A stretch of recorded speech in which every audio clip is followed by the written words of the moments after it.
And after this, we will have the next sessions for talk show. Talk show H on the localizations from Caritas. Is the team okay?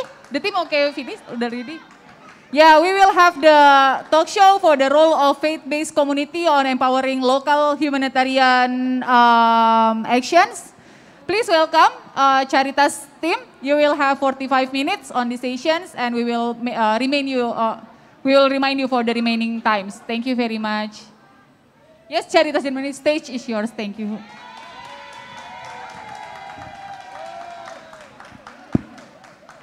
Terima kasih. Jadi sebelum acara mulai akan saya panggil para narasumber. Yang pertama sudah sangat kita kenal. Kita panggil Pak Papang.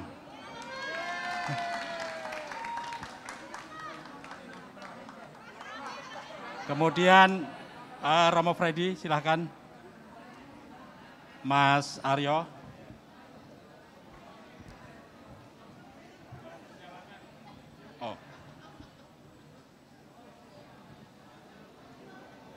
Mas Ari, silakan. Mas Helmi.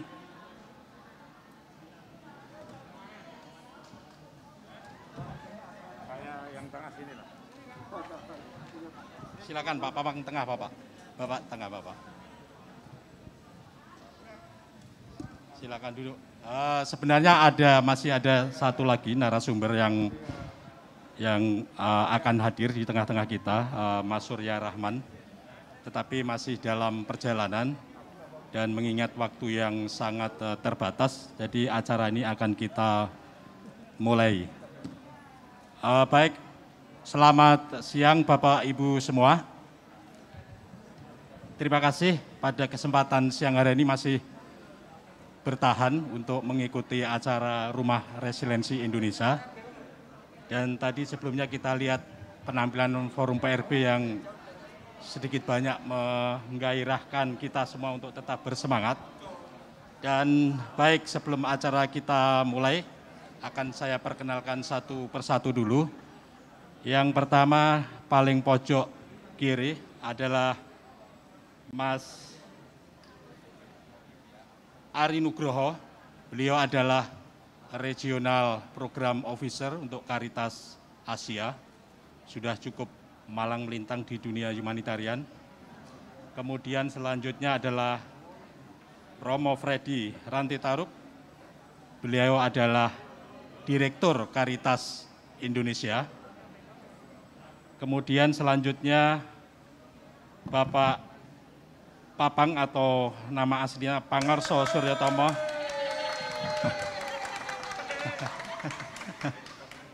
Bapak Papang ini kalau kita bandingkan dengan artis itu terkenal ini ya.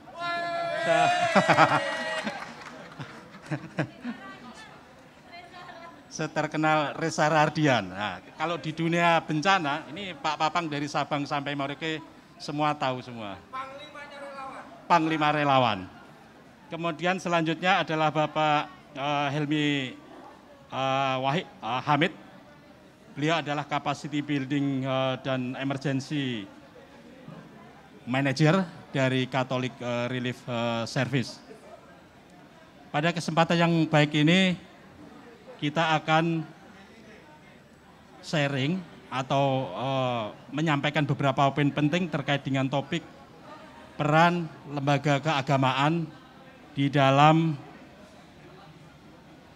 tanggap darurat atau humanitarian, dan juga bagaimana kegiatan humanitarian bisa lebih efektif, termasuk koordinasi dalam masa tanggap bencana maupun juga COVID-19, kemudian capacity building ataupun juga build back better, jadi membangun lebih baik lagi.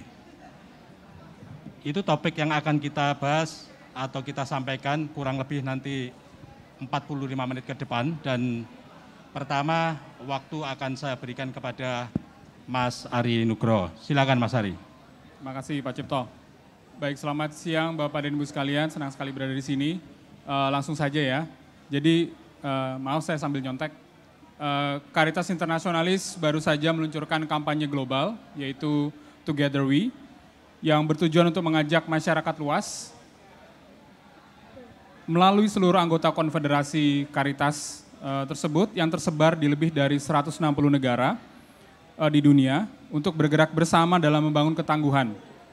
Nanti kita akan melihat video sekitar 1,5 menitan begitu, dan setelah melihat video ini, kita akan mendengarkan lebih lanjut dari para narasumber yang sudah duduk di depan, dari keluarga Caritas, kami menyebutnya keluarga Caritas bersama jejaringnya yang ada di sini, dalam melindungi rumah bersama kita. Rumah bersama seperti tadi yang dinyanyikan ya, rumah kita di sini gitu ya, rumah bersama kita, dan mengembalikan dan mendukung martabat komunitas serta masyarakat yang terdampak bencana. Begitu saja dari saya Pak Cipto, mungkin bisa ditampilkan videonya. Terima kasih. Minta tolong untuk videonya bisa diputarkan.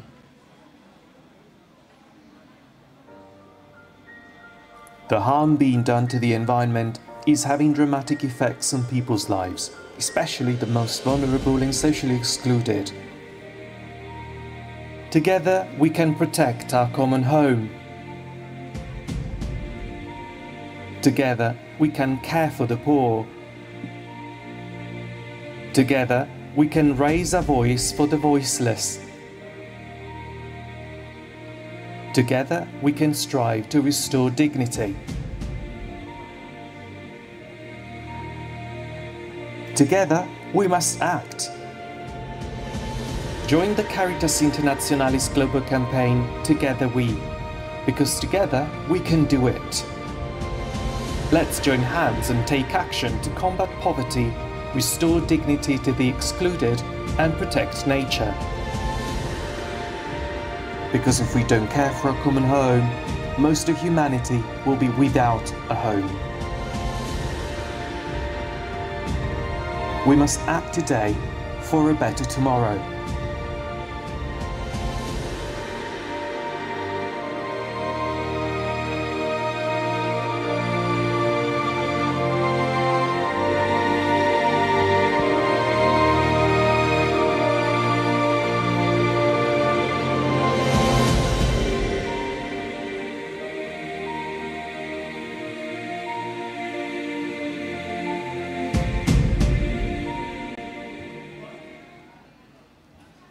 Ya, demikian ya kampanye Caritas Internasionalis yang ini juga merupakan semangat kita bersama. Jadi kebersamaan seperti tagline dari BNPB, Pentahelix, kita bersama, kita bisa melakukan dan kita bisa beraksi secara bersama-sama.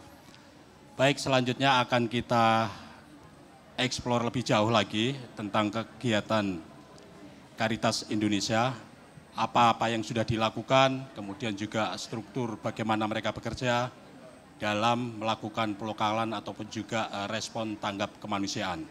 Silakan Romo Freddy, kami persilakan. Baik, terima kasih Pak Cipto, teman-teman sekalian.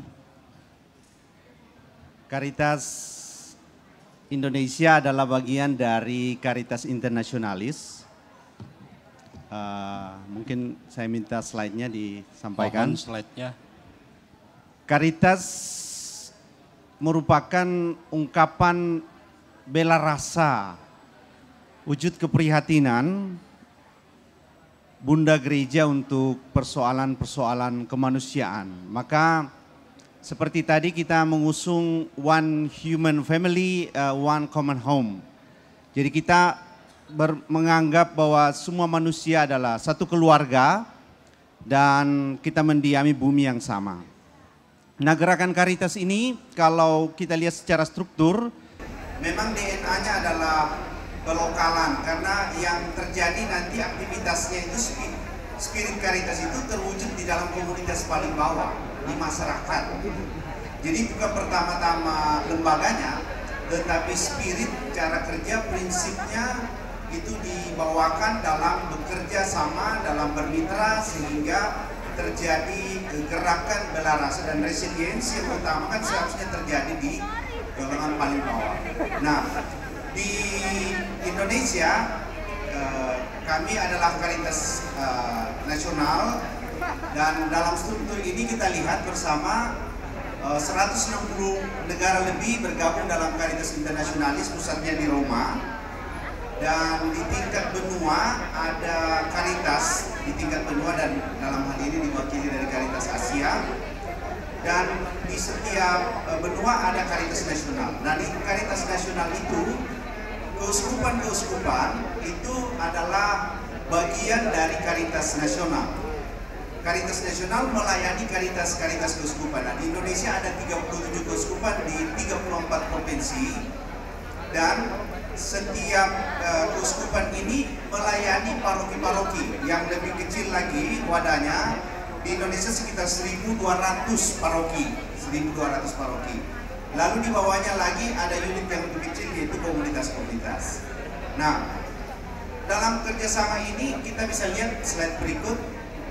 Ketika terjadi bencana atau persoalan kemiskinan di sebuah komunitas masyarakat yang paling kecil, umpamanya seperti ini di stasi, maka yang pertama mesti merespon itu adalah spirit karitas dari komunitas di stasi itu, di stasinya. Kalau dia tidak mampu atau skalanya lebih besar, maka dia akan dibantu oleh paroki, ya. Ini yang dibawa keuskupan. Namun kalau skalanya lebih besar lagi, akan dibantu lagi dari regional di Kenaknya atau Kevikepan. Dan kalau skalanya lebih besar lagi, akan dibantu oleh keuskupan. Dan kalau skalanya lebih besar lagi, maka Caritas Indonesia akan turut di dalamnya. Dan ketika Caritas Indonesia juga meresponnya masih kurang mampu, maka ada saudaranya, keluarga Caritas. Yang di Indonesia ini hadir Caritas Jerman, Caritas Australia, Caritas CRS, dan beberapa Caritas yang sudah berrelasi baik dengan Caritas Indonesia. Nah, jadi kita ambil contoh, ada kebakaran rumah di sebuah wilayah, maka yang pertama mesti merespon itu adalah komunitas stasinya. Nanti ketika komunitas stasi ini ada bencana yang skalanya lebih tinggi lagi, maka akan direspon oleh paroki. Lalu kita ambil contoh, kemarin ada gempa di Mamuju. Gempa di Mamuju ini skalanya medium. Maka Caritas Indonesia tidak bisa membiarkan Caritas Keuskupan Agung Makassar untuk melakukan sendiri. Maka kita menemani mereka dari segi relawan, kita menemani mereka dari segi kapasitas, kita bahkan menemani mereka dari sisi pendanaan dan menciptakan jaringannya. Nah, maka dalam kerjasama itu, maka karena responnya cukup besar, maka Caritas Jerman hadir, Caritas Australia hadir membantu. Kemudian seperti di Palu yang lalu, karena ini skalanya paling tinggi, maka jaringan Caritas Internationalis hadir membantu Caritas Indonesia ke keuskupan dan di lokal untuk terjadi bantuan atau recovery bagi masyarakat. Siklon Seroja kemarin terjadi di NTT, dan karena skalanya masih bisa ditanggulangi oleh secara nasional dari keuskupan-keuskupan 37, maka 37 keuskupan sampai hari ini merespon bantuan untuk keuskupan-keuskupan di NTT. Nah, jadi pada prinsipnya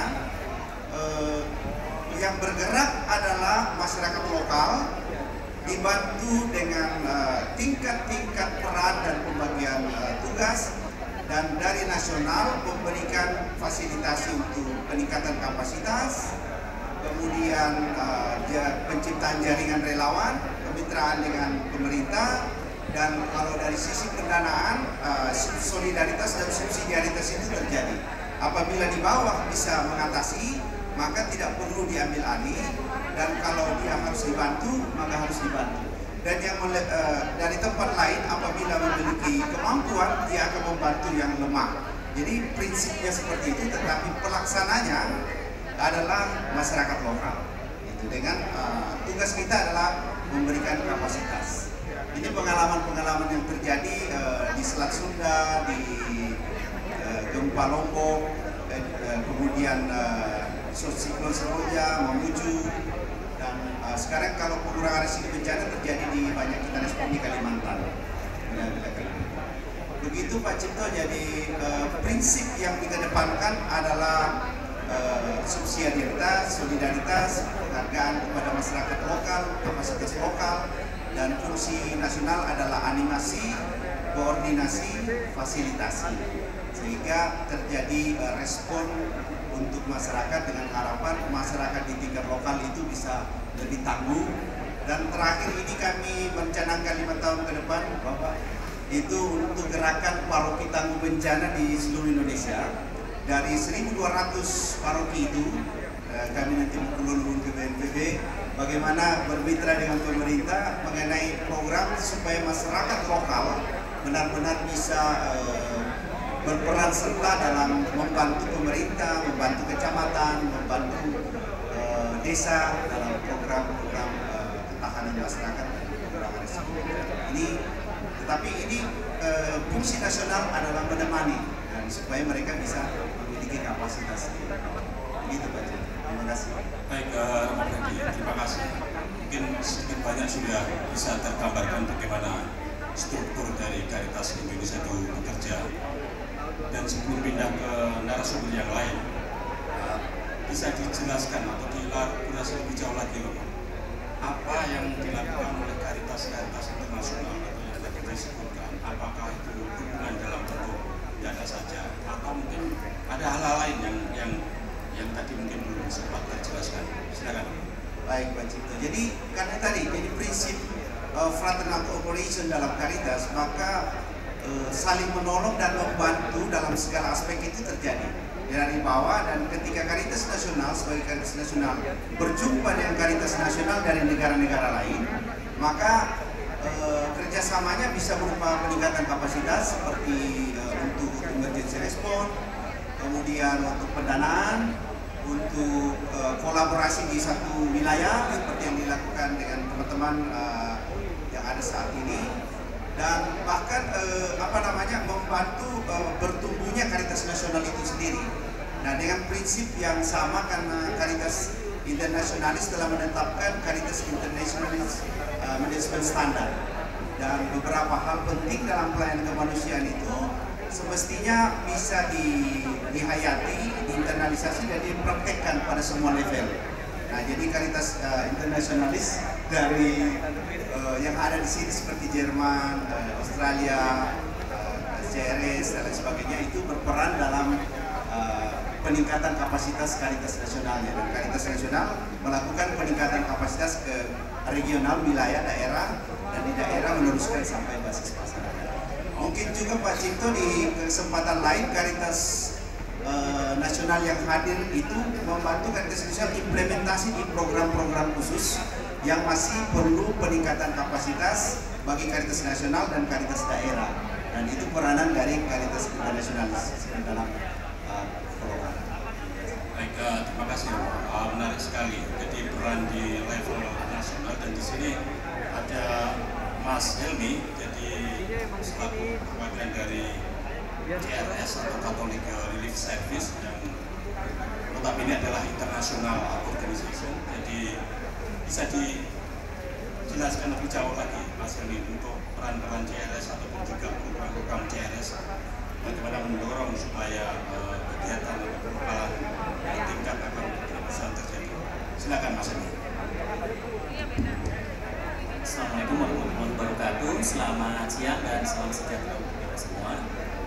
Peran CRS sebagai bagian dari keluarga Caritas dalam memberikan kontribusi dalam peningkatan kapasitas, yaitu dengan visi lokal kita sampai dengan 2020. Jadi ada localization vision di organisasi kita, yaitu yang pertama dengan capacity strengthening. Di dalam capacity strengthening itu kita mengedepankan dengan 3 pendekatan. Yang pertama adalah capacity building.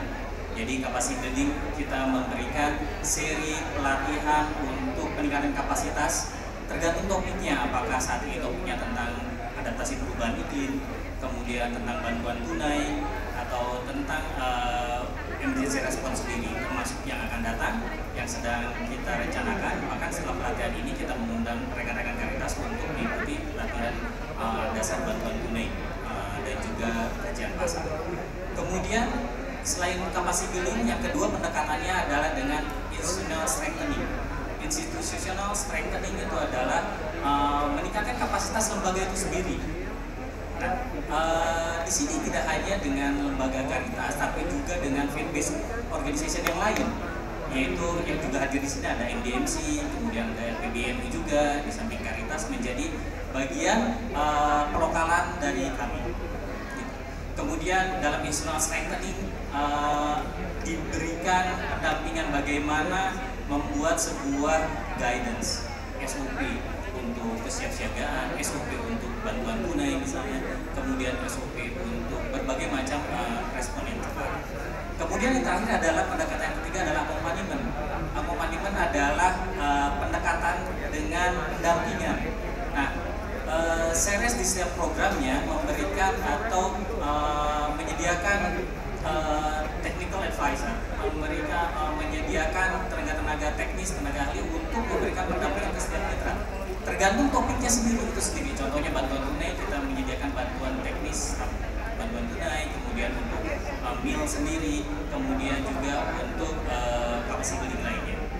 Itu yang kita lakukan yang pertama dengan capacity strength.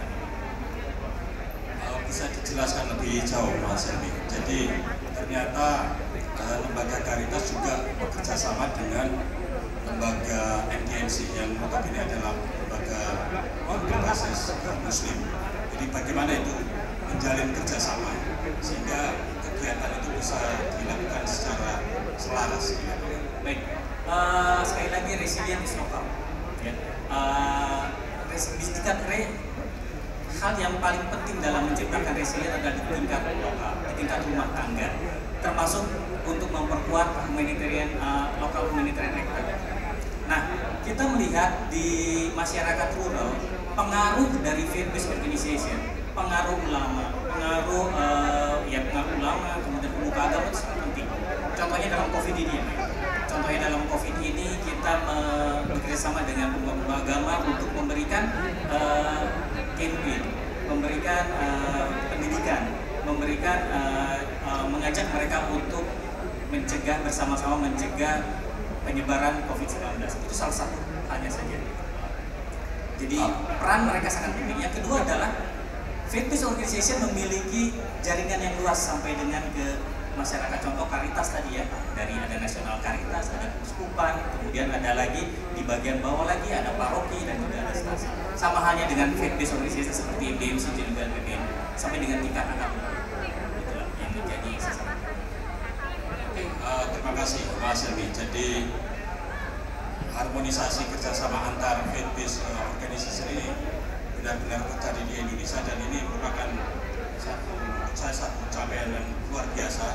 Ingat bahwa Indonesia ini memiliki keragaman kepercayaan dan agama Muslim, Hindu, Buddha, Kristen, Katolik dan aliran kepercayaan, dan akan sangat menarik sekali di sini sudah hadir Mas Surya Rahman Muhammad, Executive Director Humanitarian Forum Indonesia. Luar biasa juga ternyata.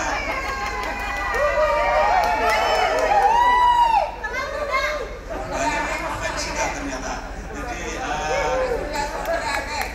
silakan Mas Surya, ini Humanitarian Forum Indonesia ini merupakan satu organisasi nasional yang beranggotakan dari interfaith-based organization, dan mereka ini dalam arti ini Caritas Indonesia, NDMC dan dari Nahdlatul Ulama ini juga salah satu anggota dari HFI. Bisa dijelaskan lebih jauh, Mas Surya? Ya, baik, terima kasih Pak Cipto. Sebelumnya rekan-rekan saya ucapkan maaf sekali karena saya tidak bisa mengingat dari yang saya inginkan oleh Pak Cipto, HFI sebagai sebuah forum dan sebagai sebuah forum atau sebuah lembaga payung. Kami memang, kalau saya sedikit bercerita terkait dengan HFI, ya ini kan di tahun 2008 di mana ada 7 organisasi dan dari 7 organisasi tersebut memang sejak awal HFI ini memang tidak pernah disebut sebagai organisasi berbasis lintas iman awalnya seperti itu. Tetapi kami melihat bahwa sebenarnya lembaga komunitas seniman ini memiliki sumber daya yang luar biasa.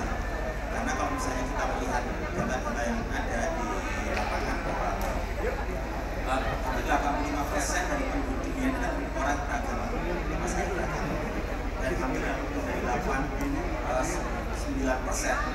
masyarakat Indonesia itu adalah masyarakat beragama juga. Sehingga kalau dari sumber daya yang ada di situ, makanya memang peran dari kelompok agama atau organisasi agama sangat penting sekali. Dan ini yang kita dorong melalui platform ini, apalagi terkait dengan kemanusiaan. Biasanya ketika berbicara agama, kecenderungannya orang akan melihat negara. Nah, ketika berbicara terkait dengan humanitarian, kita ingin melihat sebuah keseragaman atau sebuah ancaman bersama. Ya kalau misalnya kita melihat latar belakang bahasa Indonesia ini kan, kita ini kan bisa bersatu karena kita pernah punya musuh bersama. Nah kalau misalnya kita anggap sebagai ancaman bencana yang merupakan musuh bersama, inilah yang menyatukan kita. Dan tadi sebenarnya kalau misalnya yang disampaikan oleh Mas Helmi ketika Mas Helmi sebagai lembaga berbasis Katolik kemudian bekerjasama dengan lembaga berbasis Islam, melalui platform ini akhirnya memang menjadi sebuah wadah yang cair bagaimana kelompok lintas iman berinteraksi kemudian saling memahami, karena di tengah era yang berkembang ini segregasi semakin meningkat. Tapi dengan platform seperti HFI ataupun platform yang lain, ini teman-teman juga lebih mudah memahami yang lain. Misalnya terkait dengan kita waktu ibadah. Kalau di tempat kami sudah terbiasa, katakanlah mengingatkan waktu ibadah, masing-masing, dan kadang-kadang saling membantu memfasilitasi. Seperti kalau saya di kantor Caritas Indonesia, di sana itu ada sajadah. Jadi saya nggak perlu kerepotan lagi untuk itu.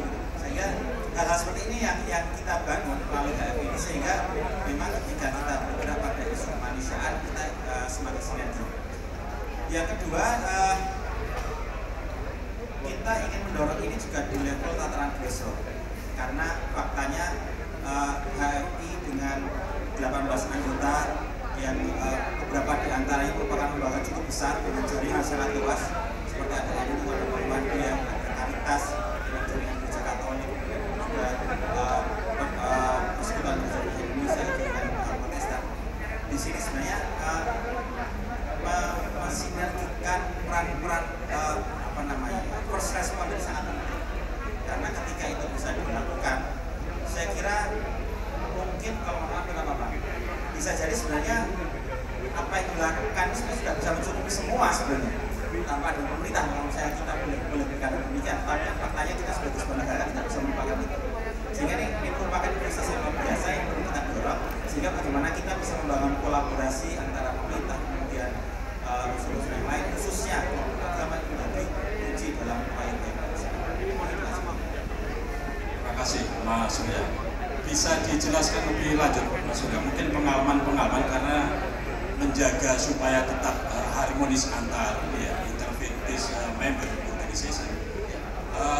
Mungkin ada pengalaman konflik atau sejenisnya ketika itu dijalankan di lapangan, dan apakah itu bisa diredam dan kemudian bisa sepemahaman lagi untuk misi kemanusiaan gitu. Ya. Aku itu tidak, faktanya yang namanya konflik itu pasti akan pernah dan mungkin pernah terjadi, sehingga dan beberapa kali kasus itu juga kita mencoba memfasilitasi, tetapi kita mencoba melakukan mediasi dan sebagainya, dan yang biasa kita lakukan adalah kita selesaikan dulu di level nasional, kemudian nanti pelan-pelan kita dulu di level mungkin provinsi, kemudian kita lagi. Dan di level nasional sendiri sebenarnya kedekatan antar pimpinan sudah luar biasa sekali, bahkan komunikasi lewat jalur WhatsApp dan sebagainya sudah sering dilakukan, sehingga memang ada muncul kedekatan emosional. Bahkan kalau misalnya di rapat HFI itu sangat dikangeni oleh beberapa pimpinan tokoh pimpinan lembaga agama, karena ya mungkin kalau di tempat lain, mungkin di luar, mungkin di masyarakat, mungkin ledek-ledekan dalam konteks keimanan kadang-kadang menjadi sesuatu yang sangat sensitif. Tapi di HFI itu jadi hal yang biasa, ya itu hanya sekedar jokes, dan itu memang karena levelnya para pimpinan organisasi dan kebetulan juga ada yang imam gitu, ya itu jadi hal yang lumrah gitu. Tetapi itu tidak akan ditarik ke level yang lain, kita ambil saja. Sehingga memang itu yang kita lakukan, dan konflik-konflik seperti itu biasanya kita coba selesaikan, dan yang cukup menarik adalah kita pernah ada salah satu sampel case dalam upaya-upaya kolaborasi lintas iman itu di mana ketiga iman yang menjadi penopang dalam HFI sendiri itu pernah bekerjasama, khususnya waktu respon Merapi di Jogja 2010 kalau tidak salah, di mana di situ ada sebuah kejadian luar biasa erupsi Gunung Merapi, di mana pemerintah waktu itu sempat menaikkan statusnya dan menaikkan luasan area letusan, di mana ada sebuah komunitas di mana kebetulan komunitas tersebut berbasis agama Islam atau Muslim, yang notabene kebetulan juga adalah warga Muhammadiyah. Nah, mereka ini dinaungi oleh organisasi yang namanya Yakin Emergency Unit yang kebetulan berbasis Protestan. Waktu itu memang awalnya tinggalnya di basis Protestan tersebut karena mereka punya fasilitas di sana. Tetapi kan ada naiknya status, ada situasi mereka harus turun ke bawah karena nggak ada tempat yang lain. Dan waktu itu mereka meminta fasilitas kami, bisa nggak dibantu komunikasi dengan teman-teman Caritas waktu itu. Dan waktu itu saya sempat ngobrol dengan daerahnya Romo Yati, Romo Yati. Saya sampaikan. Dan itu waktu difasilitasi dengan keuskupan yang ada di waktu itu kan juga dari Rumah Agung Semarang ya. Itu coba difasilitasi. Akhirnya kita dikasih gereja di Lenteng Romo, ya di Lenteng di sana. Jadi yang cukup menarik itu ada beneficiariesnya adalah Muslim kebetulan warga Muhammadiyah, lembaga yang menaungi adalah lembaga atau Protestan, tempat yang ditinggali adalah gereja Katolik. Dan yang kita bakal menarik lagi adalah waktu itu berdekatan dengan bulan Zulhijjah Islam, ada kegiatan foto kurban dan sebagainya. Dan itu yang memberikan, yang mencarikan dukungan kurban itu teman-teman dari gereja, gitu. bukan terus dari teman-teman Muslim data itu enggak. Dan itu juga akhirnya terbangun kolaborasi juga dengan FDMC waktu itu, mendatangkan beberapa tokoh HI dan sebagainya untuk memberikan tausiah di situ. Jadi itu sangat harmonis sekali dan sebenarnya itu yang ingin kita terus dorong agar kolaborasi dan sinergitas iman itu bisa dijaga. Jadi sehingga memang tidak ada rasa angka dan sebagainya itu udah selesai sih. Mungkin itu coba sedikit pengalaman yang pernah kita lakukan. Dan sebenarnya ada banyak lain lagi seperti di Wasior itu pernah kita lakukan juga. Kemudian di Sumatera Barat bahkan ada rekan kami yang kebetulan berjilbab putih gitu kan, begitu keluar dari gereja, selamat pagi suster gitu kan. Itu pernah terjadi yang seperti itu. Sehingga jadi hal-hal unik yang ingin kita dorong terus bahwa sebenarnya iman itu masalah sifatnya personal. Ketika berbicara kemanusiaan itu hal yang sifatnya sosial, sehingga itu yang ingin kita dorong bahwa peran manusia sangat penting. Ya, terima kasih Mas Surya, ini luar biasa ya. Ternyata kerjasama dan interaksi lintas agama ini benar-benar bisa harmonis di lapangan, dan tentu beberapa mungkin kesalahpahaman atau konflik-konflik kecil itu bisa diatasi secara bersama-sama dengan bersatunya kerukunya para petinggi-petinggi ini, organisasi yang faith-based sendiri berbasis keagamaan. Demikian Pak Kapang, ini menarik sekali. Ternyata BNPB bisa melihat bahwa aset dari organisasi yang berbasis keagamaan ini mempunyai struktur yang sangat terapi, baik itu ADMC, BPNU, kemudian yang Caritas, kemudian juga ada yang lembaga Kristen, Buddha, itu mereka punya struktur ke bawah yang itu mendorong peningkatan kapasitas masyarakat ataupun lembaga-lembaga kecil ke bawahnya untuk mempunyai kemampuan dalam tanggap bencana atau kesiapsiagaan. Jadi bagaimana nih peran pemerintah ini sampai sejauh ini, apakah juga sudah artinya intervensi atau komunikasi atau berkolaborasi dengan mereka, ataupun juga payung-payung hukum yang bisa mendorong lebih tumbuh lagi, mereka bisa berkembang lebih kuat lagi. Ya, terima kasih Pak Cipto. Tapi sebelumnya tepuk tangan dulu dong buat Caritas. Dilanjut tepuk tangannya buat rumah di sini. Terima kasih waktunya. Jadi kalau tadi menyampaikan dari Mas Surya, dari Romo, dan dari teman-teman yang lain, Pak Helmi, bahwa bagaimana pertanyaannya menjadi beda dengan Pak. Sebetulnya peran-peran dari kelompok agama ini sudah mengakar dan sudah mengakar rumput serta sudah di pelokalan. Nah, bagaimana peran pemerintah? Pasti kita kembali ke mandat undang-undang, yaitu sebagai koordinasi, ya kan, sebagai pelaksana dan sebagai komando. Nah, pada sisi koordinasi kami terutama di Kementerian Pencegahan, di Direktorat Kesaksian mempunyai tugas untuk mengkoordinasikan ini semua, mengkoordinasikan organisasi relawan, organisasi agama, organisasi bagaimana bersama-sama di dalam kegiatan penanggulangan bencana, baik pada masa pencegahan maupun pada respon. Yang menarik tadi dari cerita Romo, dari bagaimana sih perannya keuskupan sampai paroki untuk menjadi sesuatu yang tangguh, ya kan? Kita tahu bahwa keuskupan, paroki itu pasti tempatnya ada di desa dan kelurahan, ya kan? Dia tidak. Nah, untuk menjadi tangguh pastinya ada beberapa. Karena kita tahu bahwa kalau kita mulai dari 7 objek ketangguhan, salah satunya adalah keluarga. Di sana ada orang, maka perlu kita tangguhkan yang namanya keluarga tangguh bencana. Berikutnya di desa kelurahan itu pasti ada yang namanya tempat ibadah. Nah, bagaimana tempat-tempat ibadah dari semua agama yang ada di desa itu menjadi tangguh? Bukan cuma tempat ibadahnya, tapi masyarakat di sekitarnya juga. Kalau tadi Romo menyampaikan ada 1.200 paroki yang siap besok Juni kita launching menjadi paroki tangguh. Berarti kalau kita hitung satu paroki ada 500 keluarga, berarti sudah sekitar 5.000 keluarga lebih tangguh dengan otomatis. Kalau satu paroki 500, kita beli yang paling kecil saja, ya kan? Nah, satu keluarga, kalau satu keluarga ada 5 orang berarti sudah 600.000 orang tangguh, ya, 6 juta orang tangguh dari sisi paroki saja.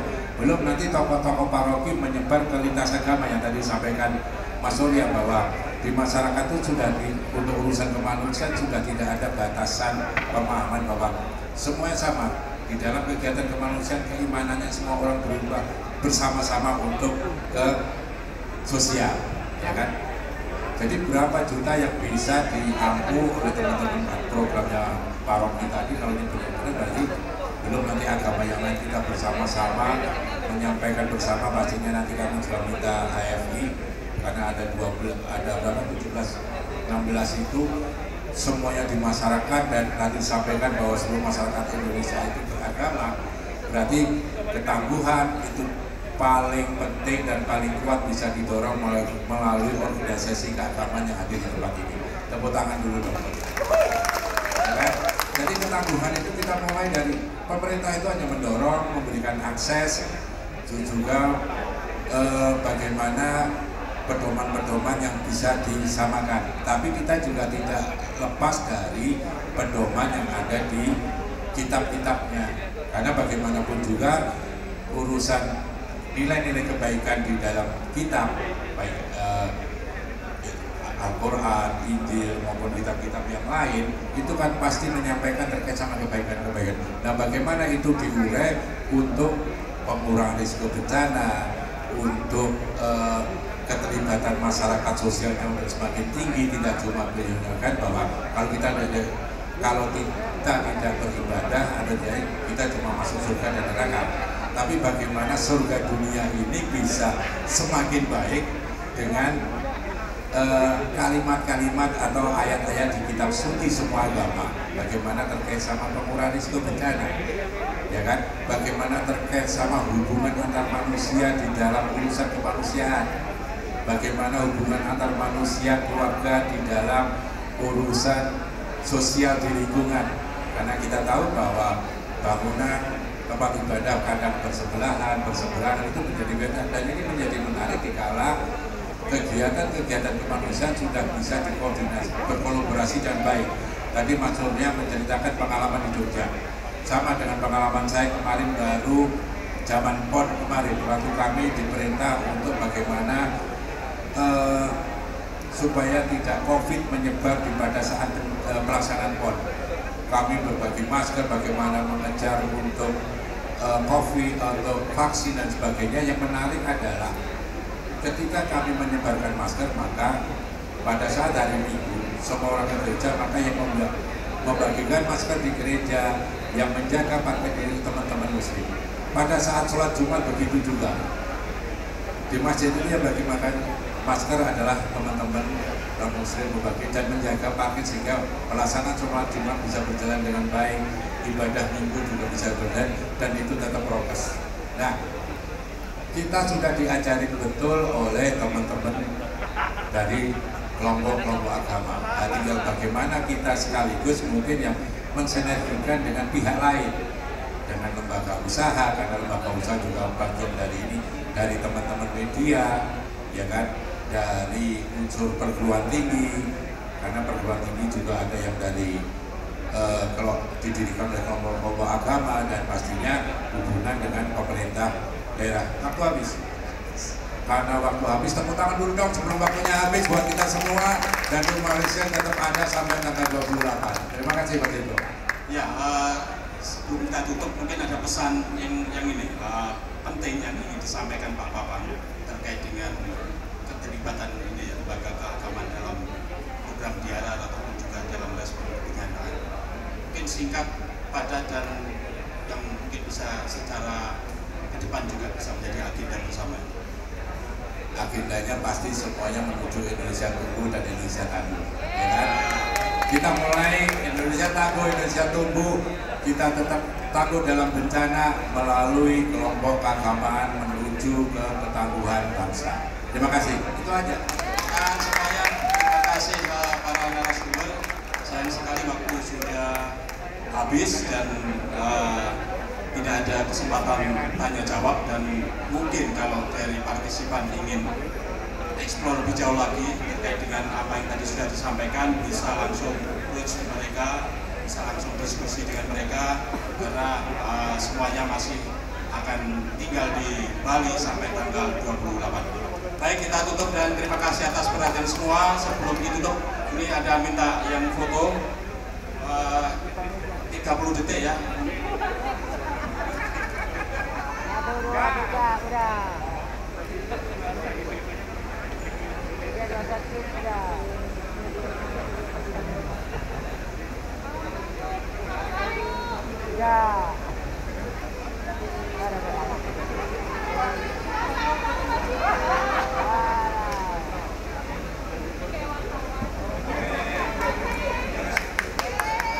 Okay, please give big applause to Caritas Germany. Thank you very much.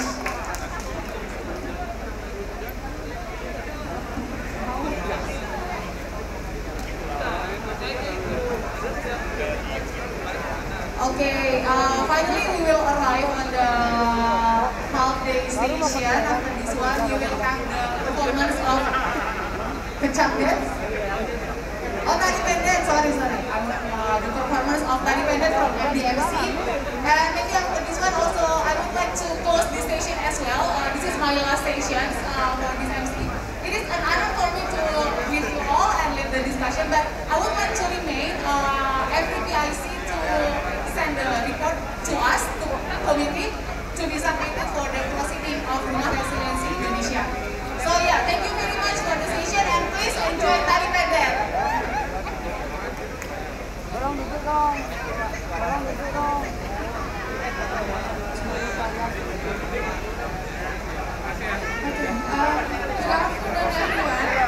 Selamat siang.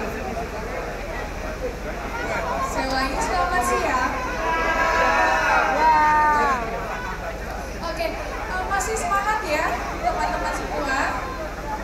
Masih pada fokus foto-foto juga ya. Baik, mungkin sebelum kita menyaksikan penampilan spesial dari MDMC yang juga berkolaborasi dengan SMA Negeri Denpasar, mungkin kita cek sound sebentar ya, mungkin biar lebih semangat di pertengahan hari ini, walaupun belum makan siang. Oke, kita salam tangguh dulu nih. Oke, salam tangguh.